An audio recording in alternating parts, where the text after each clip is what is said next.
Hello, family. Today's daily devotion is titled, I Will Restore. Our scripture reference is from Joel chapter 2, verse 25.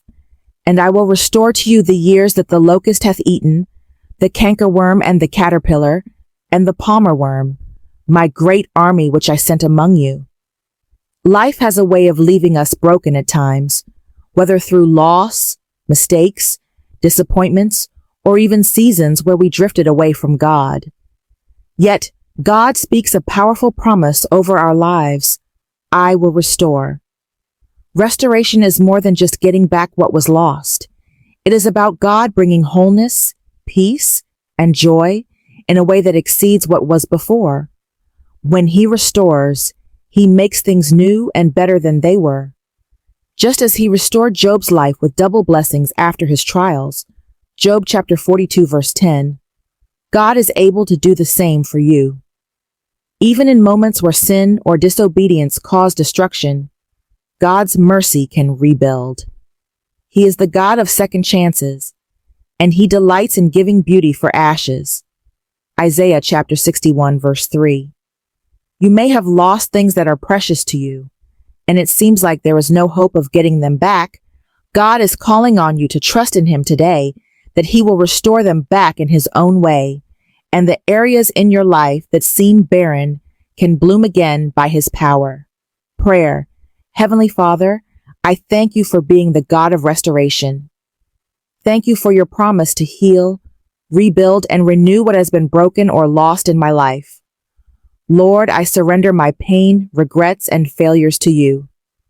Restore my joy, my peace, and my purpose. Restore the years I feel have been wasted, and let Your glory shine in my story.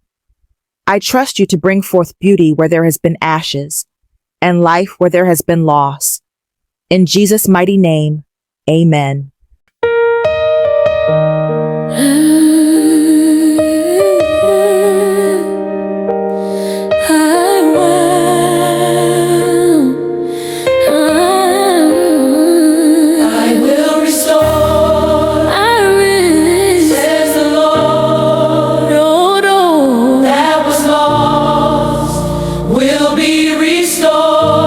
Beauty for ashes, joy for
will restore.